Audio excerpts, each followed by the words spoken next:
हो sir. Okay, screen दिसते.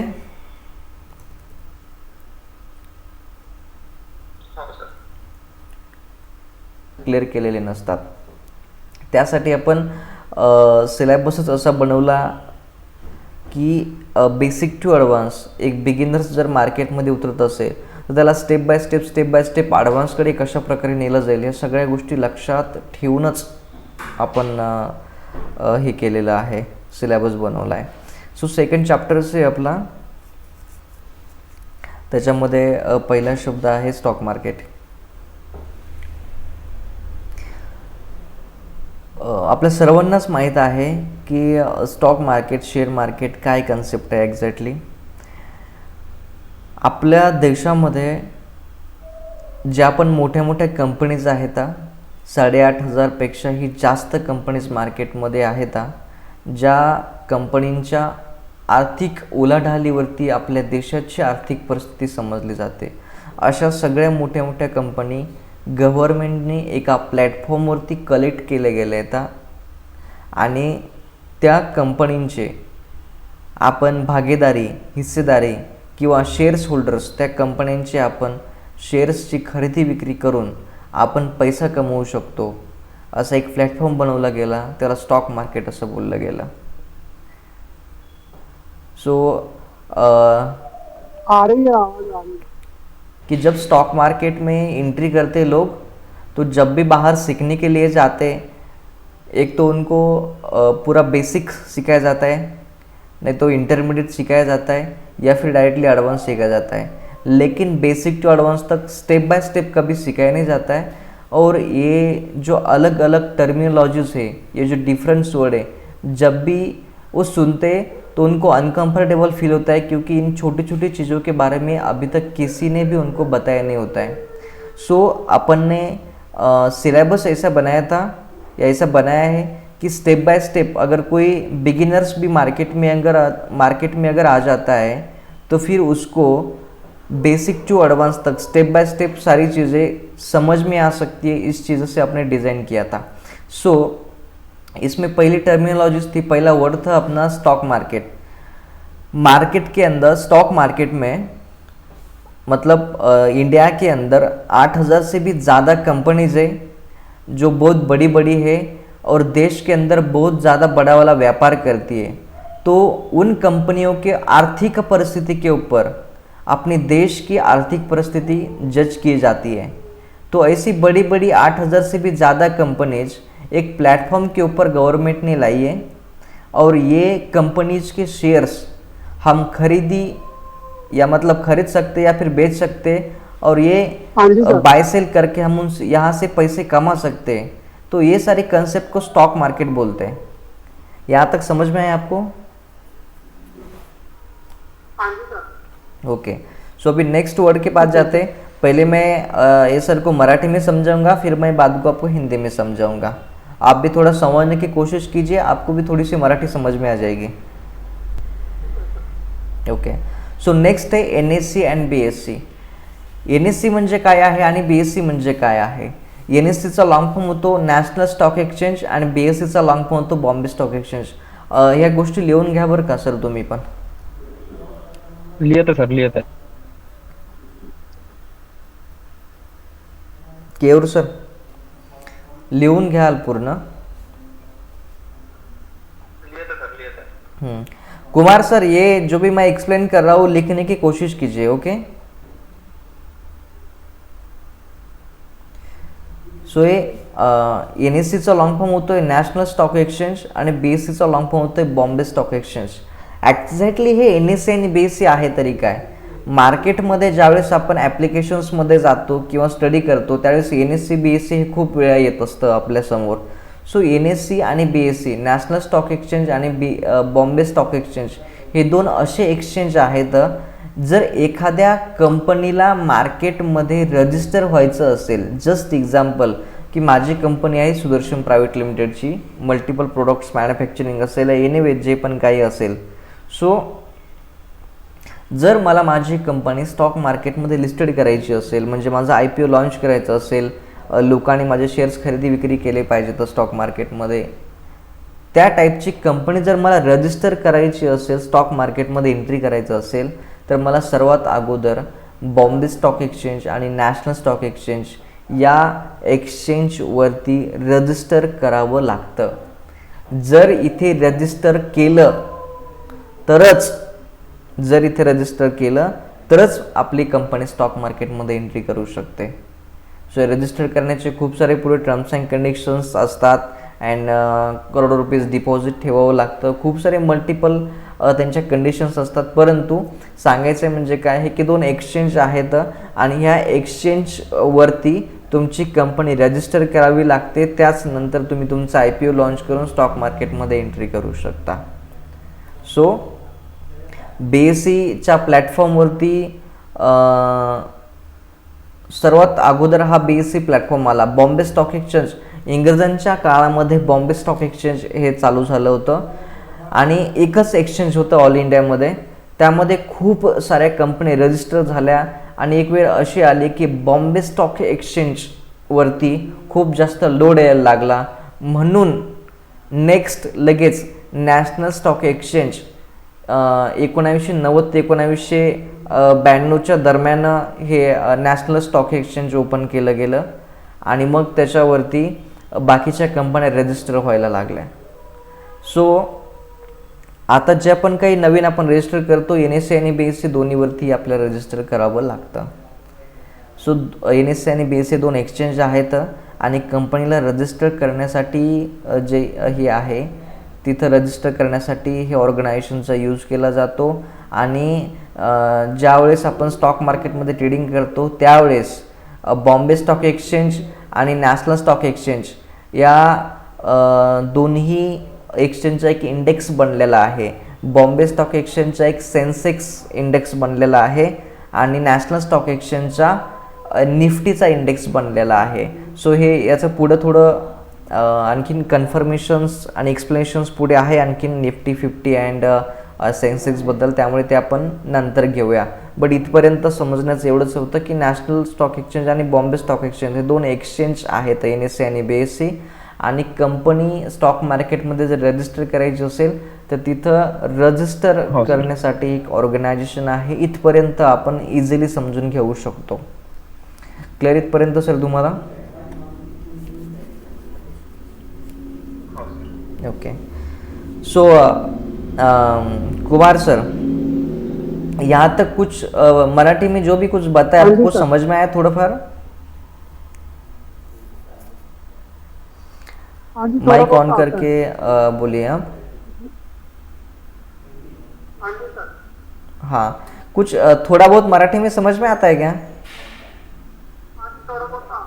ठीक है, चलेगा, चलो कोई दिक्कत नहीं. फिर भी मैं आपको हिंदी में समझा रहा हूँ कि देखिए मार्केट में, स्टॉक मार्केट के अंदर NSE एंड BSE ये 2 एक्सचेंज है. एक्सचेंज मतलब क्या होता है कि जो भी कंपनी, अगर आपकी कोई कंपनी है, अगर आपको स्टॉक मार्केट के अंदर अगर आपको लिस्टेड करनी है, मतलब अगर आपको लगता है कि लोगों ने आपकी कंपनी स्टॉक मार्केट के अंदर सर्च करना चाहिए, लोगों ने आपके शेयर्स खरीदी करना चाहिए, बेचना चाहिए, ये सब कुछ अगर आपको ऐसा लगता है तो उसके लिए बहुत सारे कंडीशंस होती है.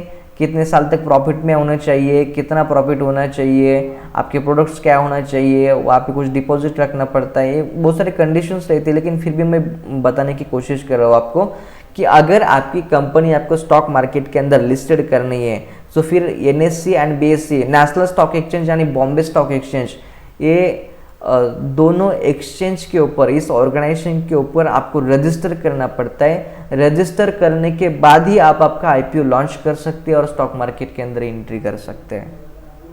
सो जब भी जब स्टॉक मार्केट स्टार्ट हुआ तो सबसे पहले अंग्रेजों ने बॉम्बे स्टॉक एक्सचेंज चालू किया था. फिर वही एक्सचेंज बहुत साल तक था. उसके बाद स्टॉक मार्केट, शेयर मार्केट की अवेयरनेस बहुत ज़्यादा फैल गई और फिर बहुत ज़्यादा कंपनीज लिस्टेड होने लगी स्टॉक मार्केट के अंदर. और जो BSE था, BSE के ऊपर बहुत ज़्यादा लोड आने लगा. तो फिर उसके बाद नेशनल स्टॉक एक्सचेंज, एक दूसरा एक्सचेंज ओपन किया गया. तो फिर ये वाले दोन एक्सचेंज है, BSE end ANSE, national stock exchange end Bombay stock exchange. इसके ऊपर आप अगर आपकी कंपनी रजिस्टर करना चाहते हैं, मतलब स्टॉक मार्केट के अंदर अगर आप एंट्री करना चाहते हैं, तो ये दोनों ऑर्गेनाइजेशन के ऊपर आपको रजिस्टर करना पड़ता है। यहाँ तक कि काफ़ी बाद में BSE एक इंडेक्स है, NSE एक इंडेक्स है, सेंसेक्स BSE का इंडेक्स है, NSE का निफ्टी इंडेक्स है, ये हम थोड़ा बाद में समझने की कोशिश करते हैं। लेकिन अभी फिलहाल ये दोनों शब्दों का अर्थ इतना ही है, NSE एंड BSE का, कि NSE एंड BSE दोनों ऑर्गेनाइजेशन है, ऐसे ऑर्गेनाइजेशन, ऐसे एक्सचेंज है।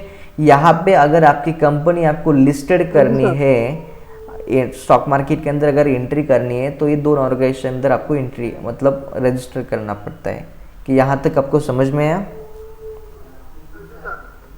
ओके। सो उसके बाद है मुझे ऐसा लगता है एक बार क्या ऐसा करने से अच्छा रहेगा कि 4-5 पॉइंट मतलब एक 4-5 पॉइंट में एक ही बार में मराठी में समझाओ और फिर वही 4-5 पॉइंट बाद में हिंदी में समझाओ, या फिर जैसे चल रहा है वैसे चलने दो? कैसा लगता है आपको, क्या बेटर रहेगा? कुमार सर सर, 4-5 घेतलं चालेल एका दमानं? आप माइक ऑन करके बोलिए please.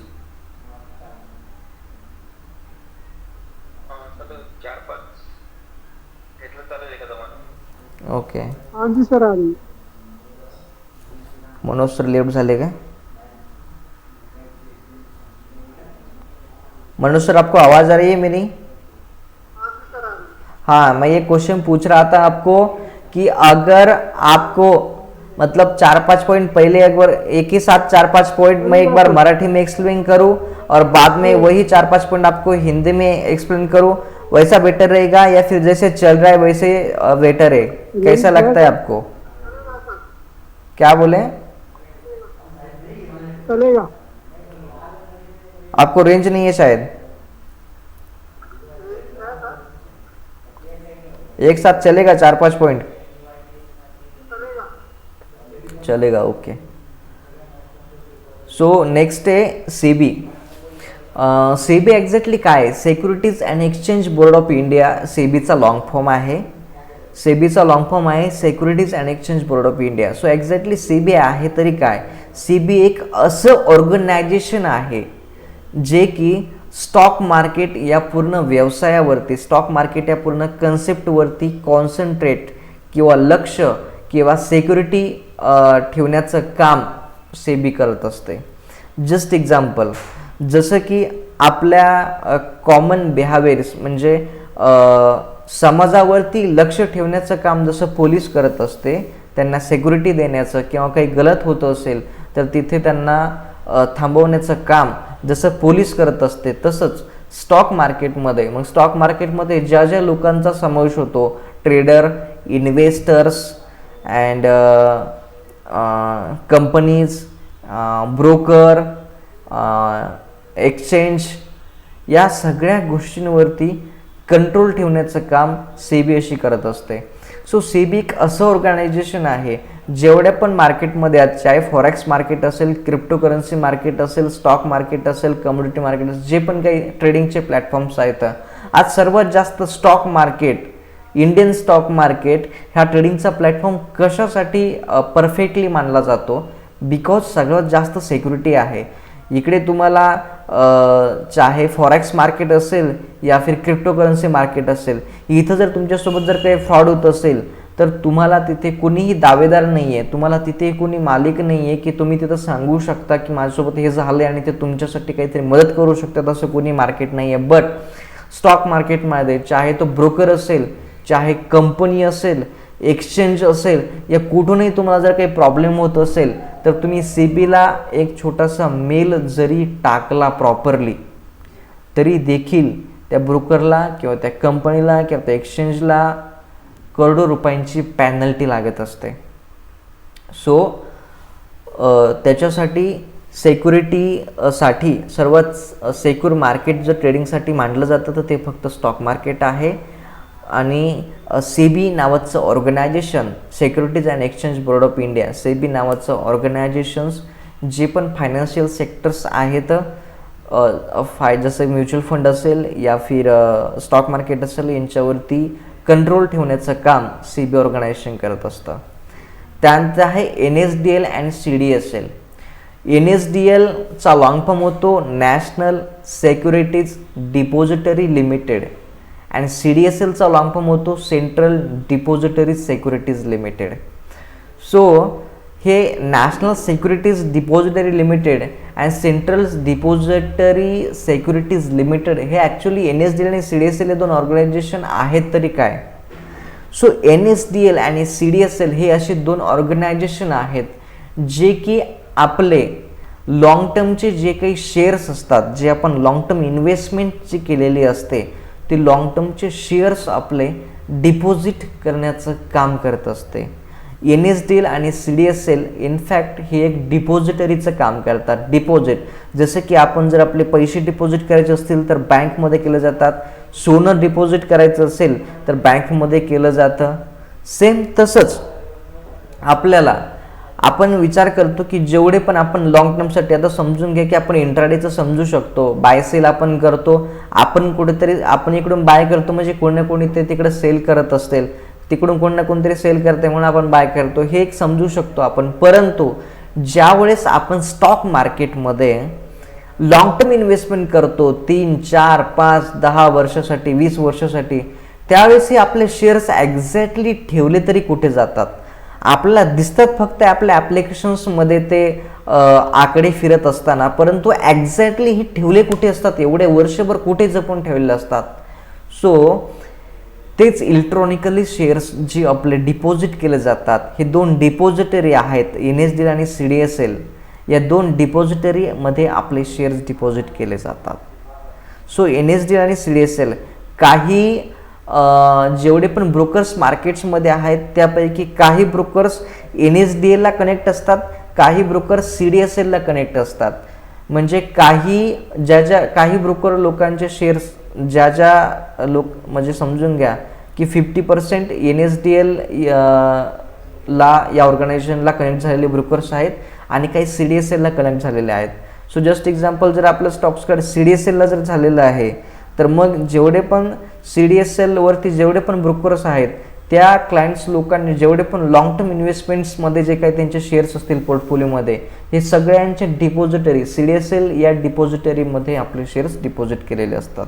So more of the story, NSDL आणि CDSL हे दोन असे ऑर्गनायझेशन आहेत, हे दोन डिपॉझिटरी आहेत, त्यामध्ये आपले जे पण लॉंग टर्मचे शेअर्स असतात हे डिपॉझिट डिपॉझिट करण्याचं एक ठिकाण आहे. काय हे पण क्लिअर झाले सर तुम्हाला?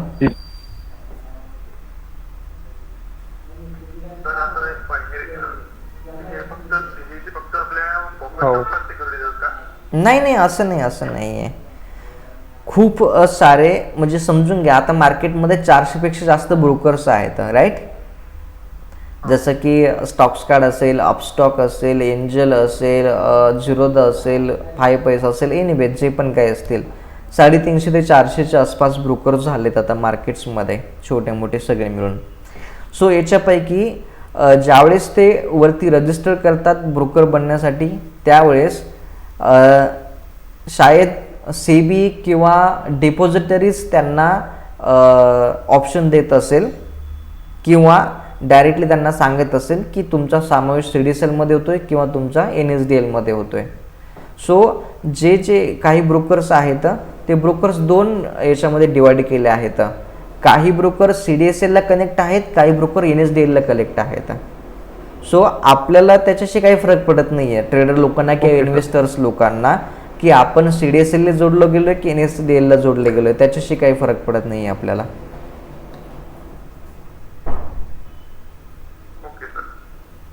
ओके, नेक्स्ट आहे fundamental analysis.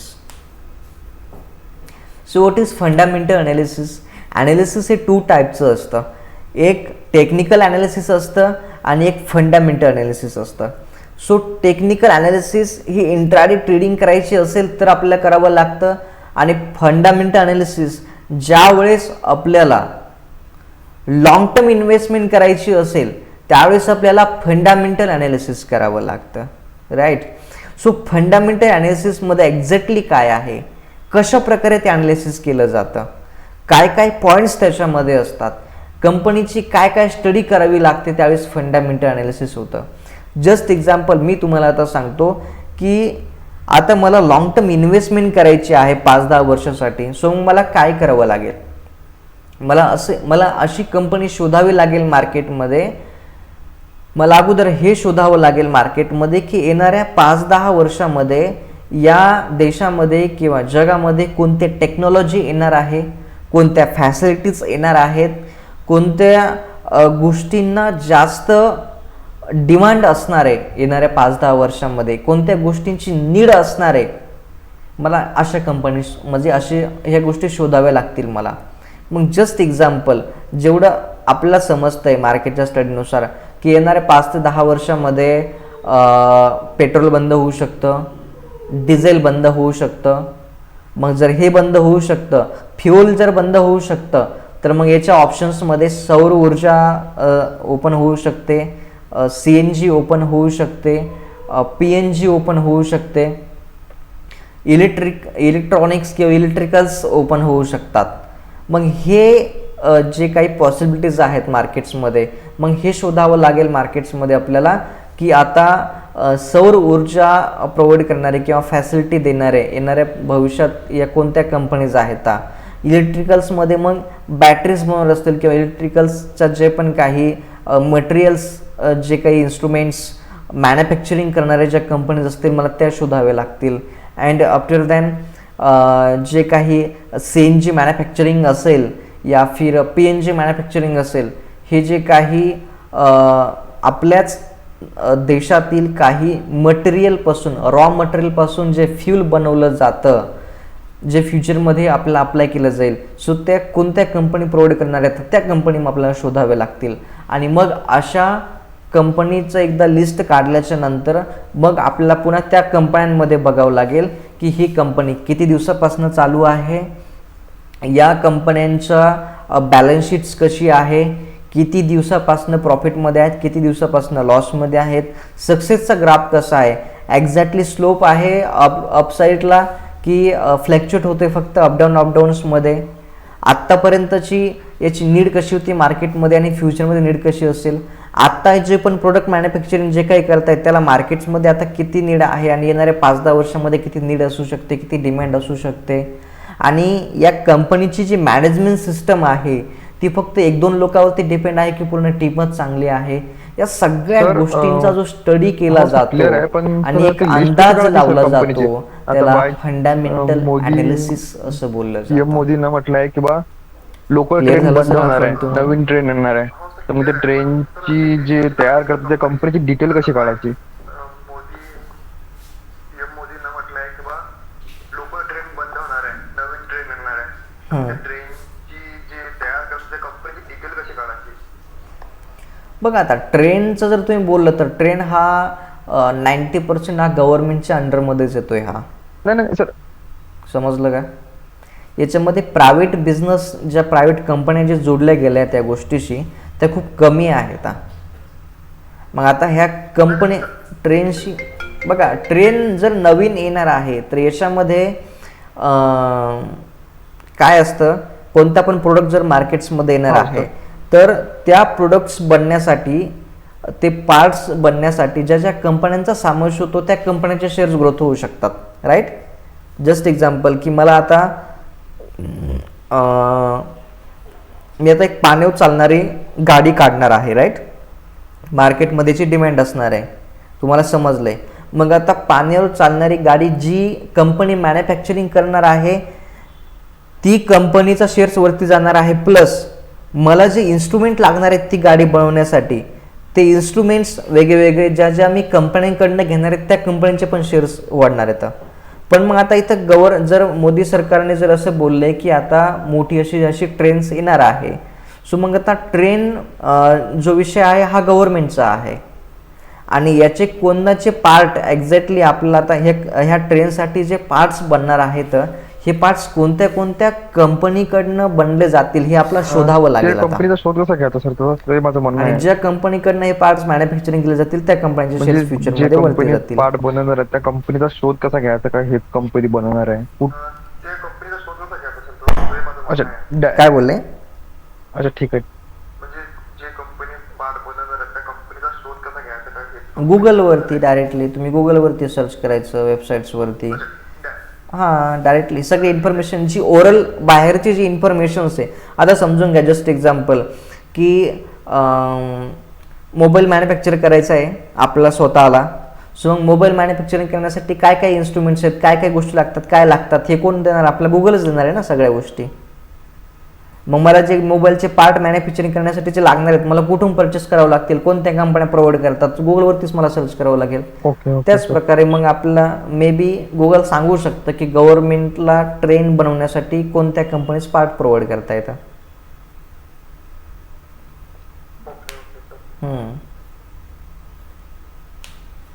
So that's it. This is a fundamental analysis, right?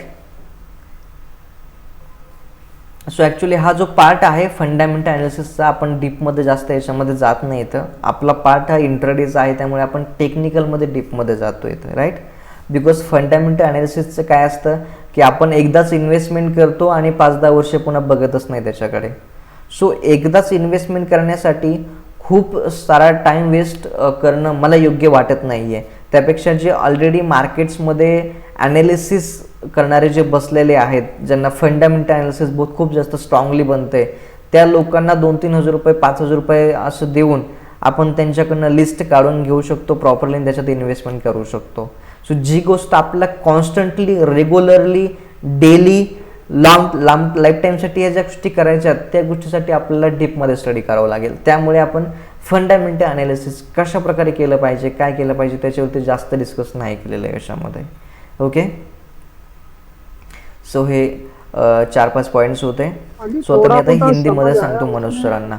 Manoj sir, जो भी अभी तक मैंने बताया था मराठी के अंदर, क्या आपको थोड़ा बहुत कुछ समझ में आ चुका है ये सारी चीजें? कैसे चलती है इसके बारे में कुछ बातचीत हो रहा था. समझ आया आपसे पूछा है कि हाँ, कि आपने बोला कि गूगल जाओ और उसमें पूछो.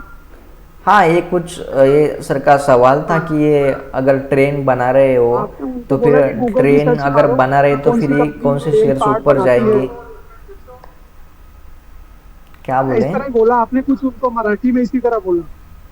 हाँ, बोला कि गूगल पे सर्च मारो कौन सी कंपनी पार्ट बनाती है. हाँ, राइट एग्जैक्टली वही मैं बता रहा था, वो आपको समझ में आया वो. तो मराठी में इसी तरह बोला. राइट. चलोगा, ओके.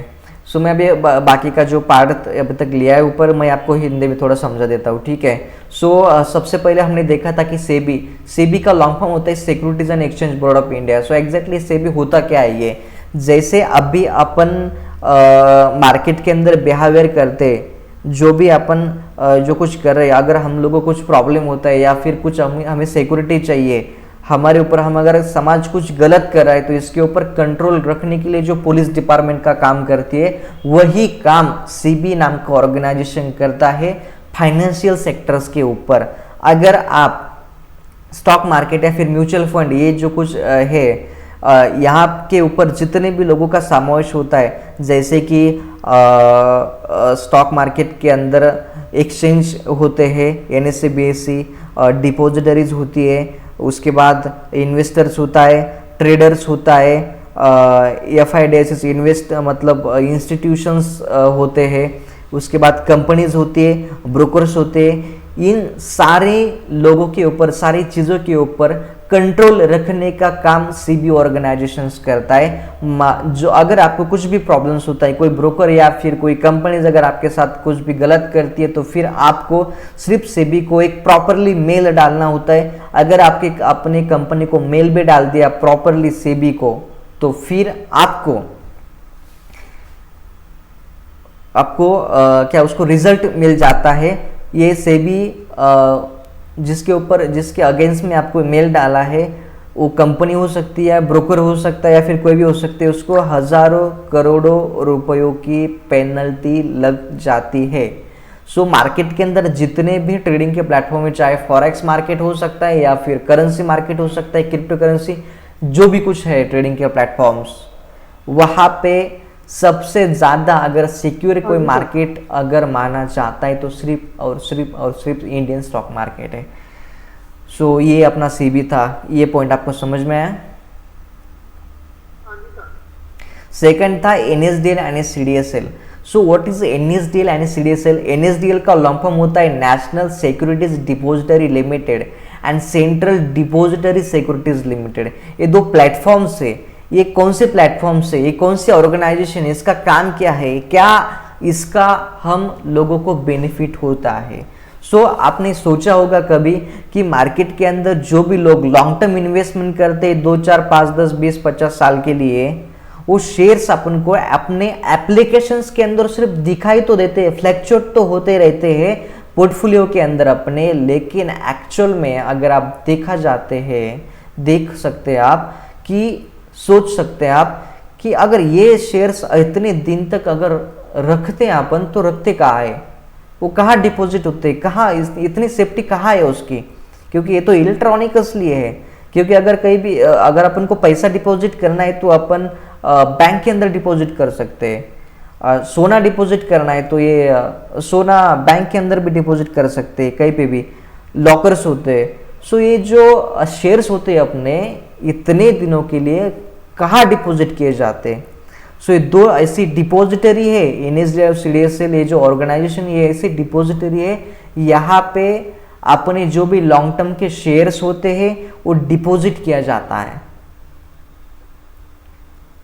और फिर जब भी आपको शेयर्स आपको सेल करना होता है तो फिर आपको बहुत सारा कंफर्मेशन करना पड़ता है, आपको बीओ आईडी डालना पड़ता है, फिर टिपिन डालना पड़ता है, फिर उसके बाद कंफर्मेशन आती है ओटीपी डाल के, और फिर उसके बाद आप उसे सेल कर सकते हैं। सो एनएसडीएल एंड सीडीएसएल ये दो ऐसे ऑर्गेनाइजेशंस है, ये दो डिपॉजिटरी है जो अपने लॉन्ग टर्म के जितने भी शेयर्स है वो डिपॉजिट करने का काम एनएसडीएल और सीडीएसएल करते हैं। और मार्केट के अंदर जितने भी ब्रोकर्स है वो ब्रोकर्स 50% सीडीएसएल को कनेक्ट है और 50% एनएसडीएल को कनेक्ट है। यहाँ तक समझ में आया सर आपको? ओके, सो नेक्स्ट है फंडामेंटल एनालिसिस। एनालिसिस दो टाइप्स का होता है, एक टेक्निकल एनालिसिस होता है और एक फंडामेंटल एनालिसिस होता है। जब भी अपन को इंट्राडे ट्रेडिंग करना होता है तो अपन टेक्निकल एनालिसिस करते हैं, लेकिन जब भी अपन को लॉन्ग टर्म इन्वेस्टमेंट करनी है 5 साल 10 साल 15-20 साल की अगर कुछ प्लानिंग कर रहे हैं अपन इन्वेस्टमेंट की, तो उसके लिए अपन को फंडामेंटल एनालिसिस करना पड़ता है कंपनी का। तो कैसे करते हैं? तो मैंने यही बताया था थोड़ी देर पहले कि मार्केट के अंदर अगर आपको लॉन्ग टर्म इन्वेस्टमेंट करना है तो सबसे पहले आपको ये सर्च करना पड़ता है, या फिर ये सोचना पड़ता है, या देखना पड़ता है, ये दिमाग लगाना पड़ता है, या फिर नेट पे सर्च करना पड़ता है कि आने वाले 5 या 10 साल के अंदर 15 साल 20 साल जो भी आप सोच रहे हैं जितने दूर तक, उतने दिनों के 5 साल के बाद तो आगे 5, 10, 15, 20 साल 50 साल तक कौन सी टेक्नोलॉजी चलने वाली है, कौन सी चीजें मार्केट के अंदर आने वाली है, कौन सी चीजों की डिमांड बढ़ने वाली है, नीड बढ़ने वाली है, और कौन सी चीजें स्किप होने वाली है, ये चीजें सोचना पड़ेगा। सो जहां तक अपन सोच पाते हैं, एक ओरली सोच पाता है इंसान कि अभी देखो आने वाले 5-10 साल के अंदर पेट्रोल डीजल बंद हो जाएगा, तो पूरा फ्यूल बंद हो जाएगा, जो फ्यूल अपन को जमीन से निकालना पड़ता है, और या फिर अदर कंट्रीज से आपको करोड़ रुपए देके $बिलियन देकर आपको परचेस करना पड़ता है। ये चीज़ें अगर बंद हो जाती है फ्यूल, तो फिर ये जो भी कुछ ट्रांसपोर्ट चल रहा है दुनिया के अंदर, चाहे वो 2 व्हीलर 4 व्हीलर 6 व्हीलर या फिर एरोप्लेन हो, या फिर कुछ अलग अलग ट्रेन्स हो, या फिर कुछ अलग हो, ये सारी चीज़ें चलने के लिए कुछ आएगा मार्केट्स के अंदर। फिर क्या क्या आ सकता है? सौर ऊर्जा आ सकता है, फिर फ्यूल के अंदर सीएनजी आ सकता है, पीएनजी आ सकता है, जो अपने देश के अंदर जो माल फेंका जाता है उसी से रॉ मटेरियल से कुछ बन पाएगा, ऐसा फ्यूल बनेगा, या फिर इलेक्ट्रॉनिक्स बनेगा। फिर ये सारी चीज़ें मार्केट्स के अंदर आने वाले 5-10 साल के अंदर बहुत ज़्यादा बूम करने वाली है, और इसके अंदर जो भी कुछ फ्यूल आने वाला था, पेट्रोल डीजल पेट्रोलियम, ये चीज़ें बंद होने वाली, ये सारी चीज़ें अपन सोच सकते हैं यहाँ पे। तो फिर सोचना पड़ेगा और सर्च करना पड़ेगा कि मार्केट्स के अंदर सौर ऊर्जा बनाने वाली कौन सी कंपनीज हैं, इलेक्ट्रॉनिक्स की जो भी गाड़ियाँ या फिर बैटरीज या फिर जो भी इंस्ट्रूमेंट्स है वो मैन्युफैक्चरिंग करने वाली कौन सी कंपनीज है, या फिर सीएनजी पीएनजी मैन्युफैक्चरिंग करने वाली कौन सी कंपनीज है, ये अपन को सर्च करना पड़ेगा। और फिर ये कंपनी सर्च करने के बाद, इनका नाम सर्च करने के बाद, वो एक एक कंपनी का नाम समझ में आने के बाद फिर एक एक कंपनी का नाम डाल के वो सर्च करना पड़ेगा, उसका पूरा डिटेल्स निकालना पड़ेगा। ये कंपनी कब से चालू है, कितने साल से चालू है, ये कंपनी का प्रॉफिट कितना है, लॉस कितना है, इसकी जो सक्सेस रेशियो है, सक्सेस ग्राफ जो है एग्जैक्टली कैसा है, फ्लैक्चुएट है, अप डाउन्स, या फिर स्लोप ऊपर के तरफ स्लोप है उसका अच्छी तरह से, या फिर मार्केट के अंदर उसकी अभी जो मैन्युफैक्चरिंग कर रहा है प्रोडक्ट्स उसकी प्राइस क्या है, मार्केट के अंदर उसकी नीड क्या है, आने वाले फ्यूचर्स के अंदर उसकी कितनी नीड्स बढ़ने वाली है, और उसके मैनेजमेंट सिस्टम कैसे है, एक दो लोगों के ऊपर डिपेंड है, फिर टीम अच्छी है, फ्यूचर प्लान्स क्या है उसके, गवर्नमेंट के अंदर या फिर लोगों के नज़र के अंदर ये कंपनी का क्या स्टेटस है, ये सारी चीज़ें देखनी पड़ती है। उसको बोलते हैं फंडामेंटल एनालिसिस। और ये सारी चीज़ें करने के बाद फिर हम किसी कंपनी के शेयर्स के अंदर इन्वेस्टमेंट करते हैं और फिर 5-10 साल के लिए रुक जाते हैं। सो ये होता है फंडामेंटल एनालिसिस। सो समझ में है आपको यहाँ तक? ओके। सो चलो बाकी पुढचे पॉइंट्स घेऊया आपण आता। बुलिश आणि बेरिश। सो हे पॉइंट्स तुम्ही लिहून घेऊ शकता। बुलिश म्हणजे ग्रीन कलरचे कॅन्डलस्टिक असते। बुलिश म्हणजे ग्रीन कलरचे कॅन्डलस्टिक असते आणि ग्रीन कलरच्या कॅन्डलचं काम असतं मार्केट वरती नेणं। बुलिश म्हणजे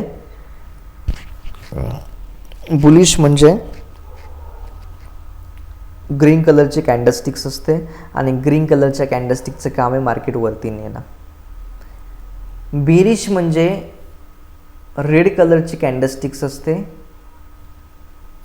बेरिश म्हणजे रेड कलरची कॅन्डलस्टिक्स असते आणि रेड कलरच्या कॅन्डलस्टिकचं काम असतं मार्केट खाली नेणे।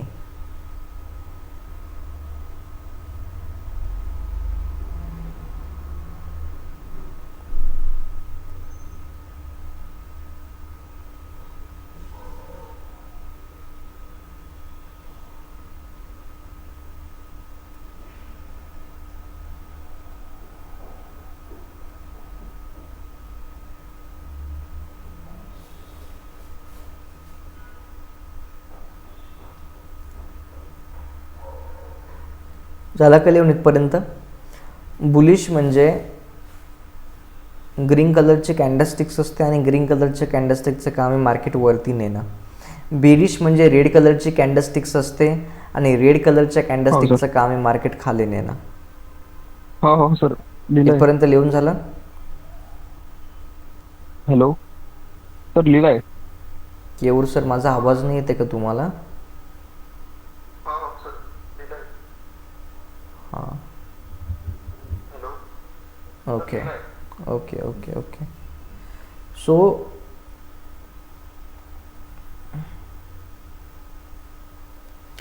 ही जी ग्रीन कलरची जी कॅन्डलस्टिक्स असते या ग्रीन कलरच्या कॅन्डलला बुलिश कॅन्डल असं बोलतात। आणि आपण बघितलं होतं की बुलिश कॅन्डल म्हणजे ग्रीन कलरची कॅन्डलस्टिक्स असते आणि ग्रीन कलरच्या कॅन्डलचं काम असतं मार्केट वरती नेणं, हे आपण बघितलं होतं, राईट? त्याच्यानंतर बेरिश म्हणजे रेड कलरची कॅन्डलस्टिक्स आणि रेड कलरच्या कॅन्डलस्टिकचं काम असतं मार्केट खाली नेणं, हे आपण बघितलं होतं। सो हे असं असतं, मार्केट रेड कलरची कॅन्डल मार्केट खाली नेत असते आणि ग्रीन कलरची कॅन्डल मार्केट वरती नेत असते। सो ग्रीन कलरच्या कॅन्डलला बुलिश असं बोलतात, रेड कलरच्या कॅन्डलला बेरिश असं बोलतात। हो, क्लिअर आहे। काय इथपर्यंत क्लिअर झालं हो सर, तुम्हाला? क्लिअर आहे।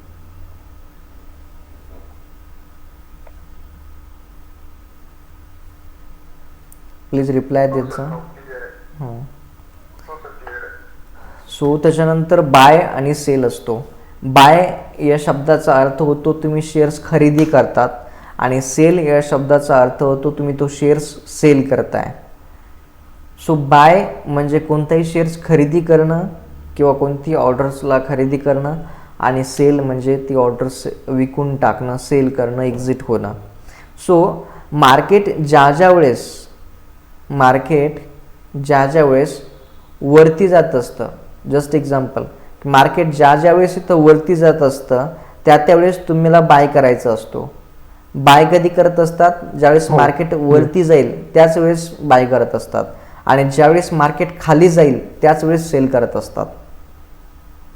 क्लिअर? बाय म्हणजे खरेदी करणे शेअर्स आणि सेल म्हणजे विकणे. परंतु मार्केट ज्यावेळेस वरती जातं त्याच वेळेस आपण बाय करायचं असतं आणि ज्यावेळेस मार्केट खाली जातं त्याच वेळेस आपण सेल करायचं असतं. ओके. त्याच्यानंतर आहे शॉर्ट सेल. आता शॉर्ट सेल म्हणजे काय एक्झॅक्टली? बघा, मार्केट्समध्ये आत्तापर्यंत आपण ऐकलं असेल की मार्केट ज्या वेळेस वरती जातो खूप जास्त, तो लोक खूप जास्त पैसे कमवतात. परंतु मार्केट ज्यावेळेस खाली ढासळतं त्यावेळेस ज्या लोकांना स्टॉक मार्केटबद्दल माहीत नाही आहे त्यावेळेस ते लोक काय करतात की ज्या वेळेस असं समजतं की मार्केट खाली कोसळ आहे, मार्केट खाली ढासळ आहे, त्यावेळेस ते आपल्या तोंडाकडे बघत असतात आणि बोलत असतात किंवा या नजरेने बघत असतात की यार मार्केट तर आता खूप खाली पडले, मग तुझं कसं होणार. सो मार्केट वरती जाताना आपण पैसे कमवतो, त्याच प्रकारे मार्केट खाली पडत असताना देखील आपण पैसे कमवू शकतो. आणि इनफॅक्ट जेवढं मार्केट वरती जाताना पैसे आपण कमवू शकण्याची पॉसिबिलिटीज असते त्याच्यापेक्षा जास्त पॉसिबिलिटी मार्केट खाली पडताना कमवण्याची असते. बिकॉज इन्सानची जी सायकोलॉजी असते किंवा मार्केट जे असतं तुम्हाला मार्केट वरती नेत असताना खूप जास्त पेशन्स ठेवायला लावतं, खूप जास्त कन्फ्यूज करण्याचं काम करतं. बट ज्यावेळेस मार्केट फॉल होत असतं, ज्यावेळेस मार्केट खाली पडत असतं त्यावेळेस मार्केट बिलकुल कन्फ्यूज करत नाही, ते दन खाली पडत असतं आणि आपण एकदा एंट्री घेऊन ठेवलं असेल तर आपलं तिथं प्रॉफिट कमवणं इझी होत असतं. सो शॉर्ट सेल म्हणजे काय असतं एक्झॅक्टली किंवा शॉर्ट सेल कशी केली जाते? सो तुम्हाला मी आत्ताच सांगितलं की मार्केट ज्या वेळेस वरती जातं ना मार्केट, त्यावेळेस आपण बायनी एंट्री घेतो ॲप्लिकेशन्समध्ये, बाय करतो सेल्स आणि नंतर आपलं टार्गेट हिट झालं की आपण इथे एक्झिट करतो किंवा मग तिथून आपण स्क्वेअर ऑफ करतो. हे झालं मार्केट वरती जात असताना. पण ज्या वेळेस मार्केट खाली जातं असं तुम्हाला वाटतं की मार्केट आता खाली पडणार आहे, अशा वेळेस तुम्ही ॲप्लिकेशन्समध्ये जाऊन सेल या बटनवरती क्लिक करून एंट्री घ्यायची असते. सेल या बटनवरती क्लिक करून सेलला एंट्री घ्यायची असते तुम्ही. आणि मग त्याच्यानंतर जसं जसं मार्केट खाली जाईल केल्यानंतर मग तसं जर आपल्याला तसं ते प्रॉफिट तुमचा काढायचं असेल तर जास्तीत मग जास्त बाय करावं लागेल का? प्रॉफिट होतो. क्लिअर समजलं इथपर्यंत तुम्हाला सर? अच्छा, स्क्वेअर ऑफ. तर सेल केल्यानंतर मग जर आपल्याला ते प्रॉफिट अच्छा. काढायचं असेल तर मग बाय करावं लागेल का? तुम्ही डायरेक्टली स्क्वेअर ऑफ करू शकता ना. तिथं एक्झिटचं ऑप्शन असतंय, स्क्वेअर ऑफचं ऑप्शन असतंय. बाय केल्याच्यानंतर तुम्ही कन्फ्यूज होऊ शकता. कधी कधी काय होतं, लोक बाय करायला जातात एक्झिट करण्यासाठी आणि नवीन एंट्री पडते. सो त्यापेक्षा मी सांगतानाच असं सांगतो लोकांना कन्फ्यूज होणार नाही म्हणून की ज्यावेळेस तुम्ही शॉर्ट सेलला एंट्री घेता म्हणजे सेल यांनी एंट्री घेता तुम्ही, तर त्यावेळेस ज्यावेळेस तुम्हाला असं वाटतं तुमचं टार्गेट हिट होतं आहे, तर तुम्ही जर BO ऑर्डर लावली असेल, ब्रॅकेट ऑर्डर तुमची, तर तुमचं ॲटोमॅटिकली टार्गेट ठेवून गेल्यानंतर येईल.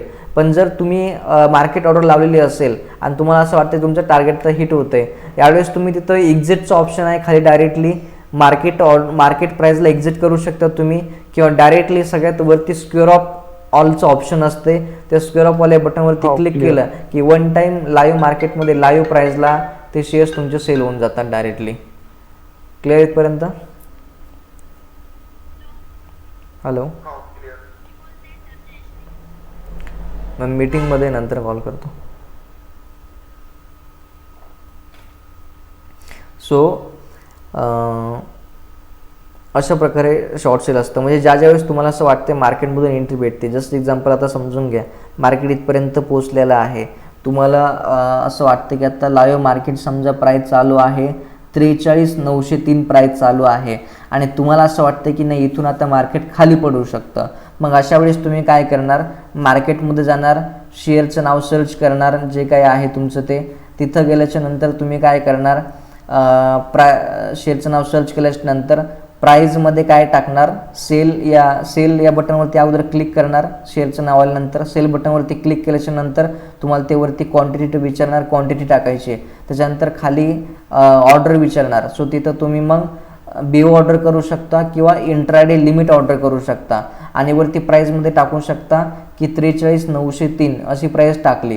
मग ह्या 43,903 पासून जेवढं पण मार्केट खाली जाणार तेवढा पॉईंट तुमचं जास्त प्रॉफिट होणार.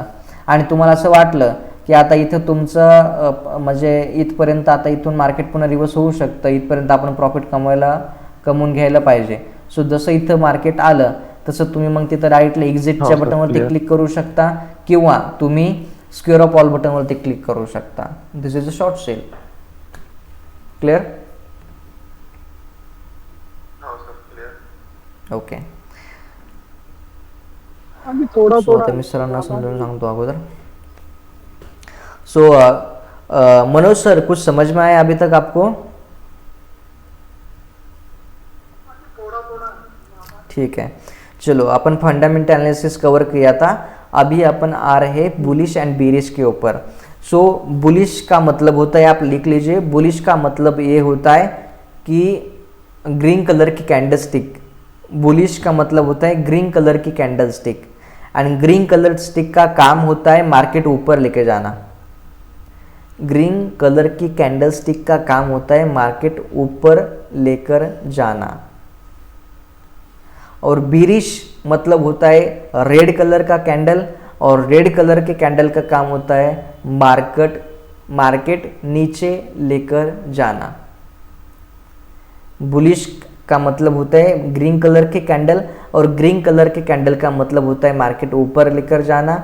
और बीरिश का मतलब होता है रेड कलर के कैंडल, और रेड कलर के कैंडल का मतलब होता है मार्केट नीचे लेकर जाना. ये समझ में है आपको यहाँ तक?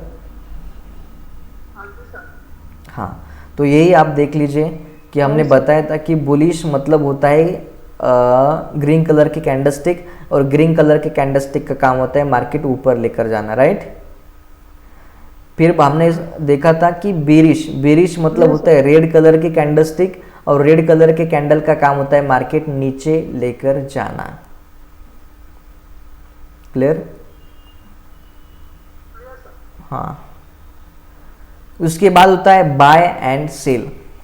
सो जब भी आपको कोई भी शेयर परचेस करना हो, कोई भी शेयर्स आपको खरीदना है उसको किसी भी शेयर्स को, तो आपको बाय बटन पे क्लिक करना होता है. और किसी भी शेयर को अगर आपको सेल करना है, बेचना है, तो आपको सेल बटन के ऊपर क्लिक करना पड़ता है. सो बाय मतलब होता है खरीदना, और सेल का मतलब होता है बेच देना. तो कोई भी अगर शेयर्स कब बाय करना होता है और कब सेल करना होता है, तो समझ लो आप कि जब भी मार्केट ऊपर जाने की कोशिश कर रहा है, ऊपर जा रहा है, तब अपन बाय करना होता है, तब शेयर्स खरीदी करना होता है, तब शेयर्स खरीदना होता है, खरीदना पड़ता है. और खरीदना पड़ता है मतलब क्या होता है, बाय करना होता है. जब भी शेयर्स ऊपर जाता है, जब भी शेयर्स ऊपर जाने की कोशिश कर रहा है, तो फिर आपको बाय करना होता है. और जब भी शेयर नीचे जाने की कोशिश कर रहा है, मार्केट नीचे जाने की कोशिश कर रहा है, मार्केट डाउन साइड भागने की कोशिश कर रहा है, तो आपको सेल करना होता है, तब आपको सेल करना है. समझ में आया यहां तक आपको? ओके. उसके बाद है शॉर्ट सेल. अब ये शॉर्ट सेल होता क्या है? अब तक तो आपने मतलब आपने तो आपको पता होगा, लेकिन मार्केट में जितने भी नए लोग हैं उन लोगों को पता नहीं होता है. उन लोगों को सिर्फ इतना ही पता होगा यार मार्केट ऊपर जा रहा है तब प्रॉफिट इंसान कमा लेता है. तो जब भी मार्केट ऊपर जाता है तो सारे लोग आपको एक अलग नज़र से देखते हैं कि शायद बंदे को प्रॉफिट हुआ होगा। लेकिन जब भी मार्केट नीचे गिर जाता है, जब भी मार्केट नीचे बहुत तेजी से भागता है या फिर क्रैश हो जाता है मार्केट, तब लोग, जिन लोगों को पता नहीं है वो लोग आपको एक अलग नज़र से देखते हैं, क्योंकि उनको ऐसा लगता है कि मार्केट को बहुत ज़्यादा क्रैश हो चुका है, अब इस बंदे को तो ये लग गए होंगे। लेकिन जैसे मार्केट ऊपर जाते समय अपन प्रॉफिट कमा सकते हैं, वैसे ही मार्केट नीचे गिरते समय भी अपन प्रॉफिट कमा सकते हैं। तो ये भी एक खास बात है कि जितना मार्केट ऊपर जाते समय प्रॉफिट कमाने के चांसेस होते हैं, उससे कई गुना ज़्यादा चांसेस मार्केट नीचे जाते समय अपन कमा सकते हैं। मार्केट नीचे जाते समय ज़्यादा प्रोबेबिलिटी होती है कि अपन ज़्यादा पैसे कमा सकते हैं, क्योंकि जब भी मार्केट ऊपर जाता है तब आपको बहुत बार आपको उल्लू बनाने की कोशिश करता है, बहुत बार आपको कंफ्यूज करने की कोशिश करता है, आपको बहुत पेशेंस देखता है मार्केट। लेकिन जब भी मार्केट नीचे गिर जाता है, धड़ धड़ धड़ धड़ धड़ धड़ नीचे गिर जाता है, कभी आपको ज़्यादा से ज़्यादा कंफ्यूज करने की कोशिश नहीं करता है। तो जितना इंसान मार्केट ऊपर जाते समय, एक ट्रेडर, एक अच्छा ट्रेडर जितना मार्केट ऊपर जाते समय खुश होता है, उससे भी थोड़ा सा खुश मार्केट गिरते समय भी खुश हो जाता है। सो ये शॉर्ट सेल होता है। सो अब ये शॉर्ट सेल मतलब क्या होता है कि मार्केट जब भी नीचे गिरता है तो आप नीचे गिरते समय भी पैसे कमा सकते हैं। इस चीज को अपन शॉर्ट सेल बोलते हैं। तो देख लीजिए, जैसे कि ये कैंडल लग चुकी है, ठीक है,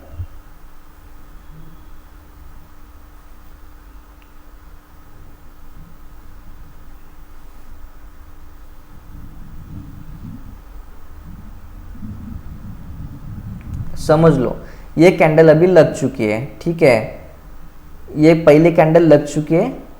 अगर आपको ऐसा लगता है कि मार्केट अभी नीचे जाने वाला है, मार्केट अभी नीचे जाने वाला है, अगर आपको ऐसा लगता है मार्केट नीचे जाने वाला है, अगर आपको ऐसा लगता है, ठीक है, तो फिर आप क्या करते हो, यहाँ पे आप समझ लो अगर कोई प्राइस चालू है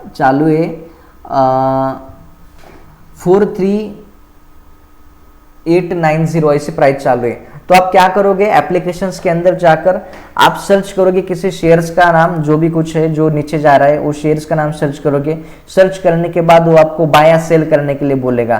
तो अगर शेयर्स अभी नीचे जा रहा है तो अपन क्या करने वाले, सेल के बटन के ऊपर क्लिक करने वाले। अपन सेल बटन के क्लिक करने के बाद एक पेज ओपन हो जाता है, उसके ऊपर आपको बोलते हैं कि क्वांटिटी डालो और प्राइस डालो, मतलब आपको कितने शेयर्स परचेस करने हैं वो आपको डालने के लिए बोलते हैं। तो फिर जैसे अपन वो क्वांटिटी डालते हैं वहां पे, उसके बाद आपको बोलता है कि प्राइस डाल दो। अगर आप मार्केट में जो भी कुछ प्राइस चालू है उसी प्राइस के ऊपर अगर आप एंट्री लेना चाहते हैं तो फिर आप मार्केट प्राइस के ऊपर आप क्लिक कर सकते हैं। लेकिन अगर आपको किसी पर्टिकुलर प्राइस के ऊपर ही अगर आपको एंट्री लेना है तो फिर वहां पे आपको लिमिट ऑर्डर सेलेक्ट करना पड़ता है, ठीक है।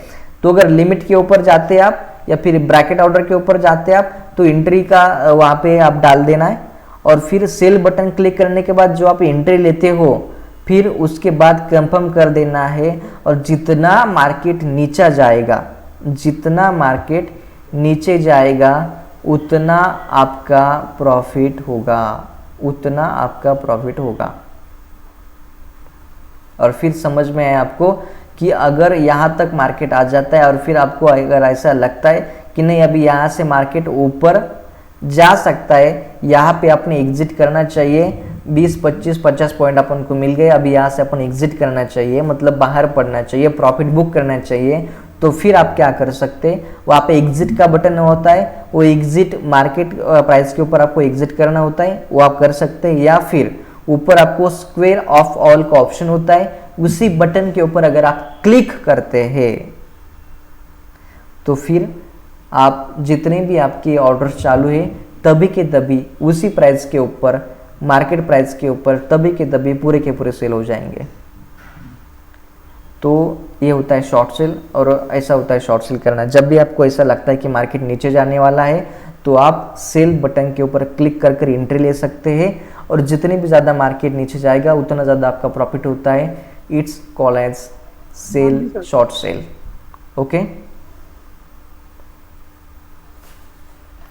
समझ में आपको यहाँ तक आया सर? मनोज सर समझ में आया आपको ये? ओके, सो आपण नेक्स्ट आणखीन 3 पॉईंट्स घेतोय। स्टॉप लॉस म्हणजे काय असतं एक्झॅक्टली बघा। मार्केट्समध्ये ज्यावेळेस आपण एंट्री घेत असतो त्यावेळेस, हेलो जी मैं अभी मीटिंग में हूँ, आपको बाद में कॉल करता हूँ। सो ये जब भी अपन ट्रेडिंग करते हैं ना, तो ट्रेडिंग करते समय क्या करते हैं अपन कि मार्केट में जब भी एंट्री लेते हैं अपन, जब भी एंट्री लेते हैं, समझ ले, मैं अभी चार्ट के ऊपर आपको समझा लेता हूँ।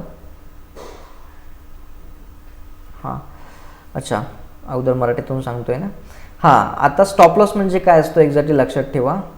काय ते आता समजून घ्या की तुम्ही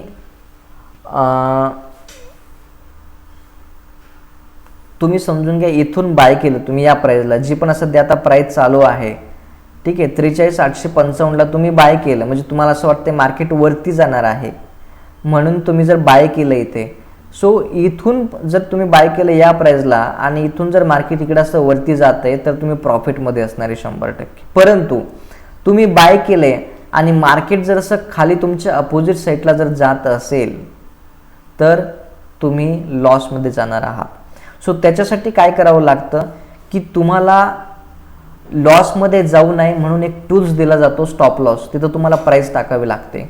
सो जस्ट एक्झाम्पल, तुम्ही जर या प्राइसला इथून एंट्री घेतली आहे 43,868 ला तुम्ही एंट्री घेतली आणि तुम्हाला असं वाटतं की मार्केट रिव्हर्स घेण्यासाठी फक्त इथपर्यंतच येऊ शकतं, तर तुम्ही इथं स्टॉप लॉस ठेवू शकता 43,801 या प्राइसला तुम्ही स्टॉप लॉस ठेवू शकता।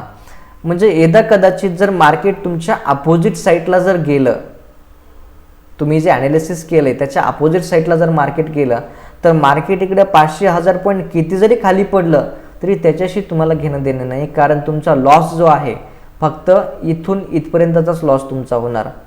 म्हणजे जे काही तुम्ही 40-50 पॉईंटचा जो तुम्ही स्टॉप लॉस इथं लावलेला होता, या इथं फक्त या प्राइसवरती आल्यानंतर तुम्ही एक्झिट होणार, म्हणजे तुमचा जो लॉस आहे तो लॉस तुमचा इथपर्यंतच होणार। बाकी मार्केट किती जरी खाली पडलं इकडं तरी देखील तुम्हाला त्याच्याशी घेणं देणं नाही, तुमचा मोजकाच लॉस होणार। सो स्टॉप लॉस म्हणजे काय एक्झॅक्टली की मार्केट्समध्ये तुम्ही ज्यावेळेस ट्रेडिंग करत असताना आपला लॉस थांबण्याचं काम, आपला लॉस थांबण्याचं काम आपल्या ऍप्लिकेशन मध्ये जो टूल करतो त्याला स्टॉप लॉस असं बोललं जातं। क्लिअर इथपर्यंत तुम्हाला? ओके ओके, काय बोलले? ॲप्लिकेशन्स मध्ये तुम्ही ज्यावेळेस बाय करायला जाता त्यावेळेस तिथं एसएल नावाचं आहे ना सर, एसएल ज्याला बोललं जातं त्याला स्टॉप लॉस बोलतात। त्यानंतर आहे trailing stop loss. So what is trailing stop loss? ट्रेलचा मतलब होतो की त्याची जागा तुम्ही बदलू शकता आणि स्टॉप लॉसचा अर्थ तर आपण बघितलेलाच आहे। सो ट्रेलिंग स्टॉप लॉस म्हणजे काय की जसं जस्ट एक्झाम्पल की चार्टवरती सांगायचाच प्रयत्न करतो। जस्ट एक्झाम्पल की समजून घ्या, तुम्ही आता एंट्री घेतली 43,855 ला, जी काही लाईव्ह प्राइस चालू आहे सध्या 43,855 ला तुम्ही एंट्री घेतली, बायला तुम्ही एंट्री घेतलेली आहे आणि बायला एंट्री घेतल्याच्या नंतर जस्ट एक्झाम्पल समजून घ्या, बायला एंट्री घेतल्याच्या नंतर या प्राइसला तुम्ही एंट्री घेतलेली आहे, या प्राइसला एंट्री घेतल्याच्या नंतर तुम्ही स्टॉप लॉस ठेवलेला आहे इथे 43,786 ला तुम्ही स्टॉप लॉस ठेवलाय। मग समजून घ्या मार्केट जरी वरती चाललंय, इथून या प्राइसला तुम्ही एंट्री घेतली होती, इथून मार्केट इथपर्यंत आलं, पुन्हा इथपर्यंत आलं, ठीक आहे, मग तुम्ही जो इथं ठेवलेला जो स्टॉप लॉस आहे ना तो तुम्ही इथपर्यंत आणून ठेवायचा इथे। मग पुन्हा मार्केटचे इथं होतं ते जर इथं गेलं मार्केट, सो तुमचा इथला स्टॉप लॉस तुम्ही इथं आणून ठेवायचा आहे। सो इथला स्टॉप लॉस तुम्ही इथं आणून ठेवायचा, इथला स्टॉप लॉस तुम्ही इथं आणून ठेवायचा, याला बोलतात ट्रेलिंग स्टॉप लॉस. तोंडी भाषेत सांगायचं जर म्हटलं तर जस्ट एक्झाम्पल की एक शेअर 100 रुपयाला आहे, तो शेअर्स तुम्ही 100 रुपये या प्राइसला एंट्री घेतलेली आहे, स्टॉप लॉस तुम्ही ठेवलाय 90 रुपयांचा. सो जसा तो शेअर्स तुमचा 105 रुपयाला जाईल तसा तुम्ही 90 रुपयाचा जो स्टॉप लॉस आहे तो 95 रुपयावरती आणायचा आहे. जसा तुमचा 105 रुपयाचा शेअर्स 110 रुपयाला जातोय तसं तुम्ही 95 रुपयावरती आणलेला स्टॉप लॉस तुम्ही 100 रुपयावरती आणून ठेवायचा आहे. जसं तुमचं जो काही शेअरची प्राइस 110 रुपयावरून 120 वरती जाते किंवा 130 वरती जाते, सो तुमचा जो स्टॉप लॉस तुम्ही जिथं 90 रुपयाला होता तो तुम्ही पार 100, 105, 110 वरती आणून ठेवता. ही जी प्रक्रिया आहे या प्रक्रियेला ट्रेलिंग स्टॉप लॉस असं बोललं जातं. क्लिअर? त्यानंतर आहे प्राइस. प्राइस म्हणजे कोणत्याही गोष्टीच्या, कोणत्याही शेअरची जी किंमत चाललेली आहे त्या किंमतीला प्राइस असं बोललं जातं. सो इथपर्यंत तुम्हाला क्लिअर झालंय का सर आज? ठीक है मनोज सर, मैं आपको अभी हिंदी में समझा देता हूँ, अगर आपको समझ में नहीं आया होगा तो समझ लीजिए. अपने यहाँ तक अपन पहुंचे थे शॉर्ट सेल तक, राइट? बाय और सेल हो चुका था अपना, शॉर्ट सेल बाकी था, राइट ना? या शॉर्ट सेल से ही चालू किया था ना? हाँ. सो शॉर्ट सेल मतलब क्या होता है, जैसे कि अब तक हमें पता था कि मार्केट ऊपर जाते समय भी अपन पैसा कमा सकते हैं, वैसे मार्केट नीचे जाते समय भी अपन पैसे कमा सकते हैं. सो अच्छा, शॉर्ट सेल मैंने एक्सप्लेन किया था ना शायद आपको? हाँ, तो बताते जाओ ना. तो फिर बाद में होता है stop loss. So exactly stop loss होता क्या है, जब भी अपन मार्केट के अंदर ट्रेडिंग करने की कोशिश करते हैं या फिर जब भी आप ट्रेड करते हैं तब मार्केट के अंदर आपका लॉस होने से बचाया जाता है, आपको लॉस होने से रुका जाता है. लॉस को एक आप स्टॉप करने के लिए आप एक टूल्स आप जो आपको दिया जाता है एप्लीकेशंस के अंदर, उसको स्टॉप लॉस कहा जाता है. जस्ट एग्जांपल मैं आपको चार्ट के ऊपर समझाने की कोशिश करता हूं. समझ लीजिए आप कि ये अभी जो प्राइस चल रही है, ठीक है, ये जो 43840, ये जो भी प्राइस चल रही है मार्केट के अंदर, समझ लीजिए बाय को एंट्री कर ली मैंने. यहाँ से बाय को एंट्री कर ली, मतलब मार्केट अगर ऊपर जाता है तो यहाँ से मैंने एंट्री कर दी. लेकिन अगर इस प्राइस से मार्केट अगर नीचे चला जाता है तो फिर मैं लॉस में चला जाऊंगा. ठीक है, तो अगर मैंने बाय किया तो बाय मार्केट ऊपर ही जाना चाहिए, मार्केट ऊपर गया तभी मैं प्रॉफिट कमा सकता हूँ क्योंकि मैंने बाय को एंट्री ले ली है. और यहाँ से इसी प्राइस को मैंने बाय को एंट्री ले लिया है, इसलिए ऊपर मार्केट जाना चाहिए. लेकिन अगर मार्केट नीचे जाता है, अगर मेरा एनालिसिस गलत हो जाता है तो फिर मार्केट नीचे जा सकता है, और अगर मार्केट नीचे जाते तो फिर लॉस हो सकता है. तो फिर इसके लिए क्या किया जाता है, तो समझ लीजिए अगर इसी जो लाइव प्राइस चल रही है अभी, इसके ऊपर अपन अपने बाय को अगर एंट्री कर लिए तो समझ लीजिए यहाँ पे एक सपोर्ट है, यहाँ पे आपने स्टॉप लॉस लगा लिया. ठीक है, इस प्राइस को स्टॉप लॉस लगा लिया. मतलब क्या, अगर आपका एनालिसिस गलत भी हो जाता है, अगर मार्केट अगर नीचे चला जाता है 500, 1000, 2000 पॉइंट कितना भी नीचे अगर चला जाता है, लेकिन फिर भी आपको इससे कोई लेना देना नहीं है, क्योंकि आपका लॉस जो है, जो आपने स्टॉप लॉस लगाया था यहाँ से यहाँ तक, यहाँ से यहाँ तक जो आपने स्टॉप लॉस लगाया था, सिर्फ इतना ही लॉस आपको हो जाएगा. जो भी कुछ 20, 25, 30 पॉइंट का आपने लगाया था वही उतना ही लॉस आपको हो जाएगा. उसके बाद मार्केट कितना भी गिर जाए आपको इससे कोई मतलब नहीं है. सो मार्केट के अंदर जो होने वाला लॉस है, उस लॉस को आप रुकने की कोशिश करते हैं. रुकने के लिए कुछ टूल्स दिया गया है आपको, इसको आप स्टॉप लॉस बोलते हैं. क्लियर?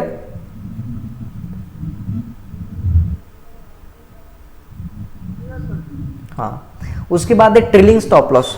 अब ये what is trailing stop loss है? ट्रेलिंग स्टॉप लॉस होता क्या है? ट्रेलिंग का मतलब होता है आप उसकी जगह चेंज कर सकते हैं, और स्टॉप लॉस का मतलब तो मैंने आपको बता दिया है.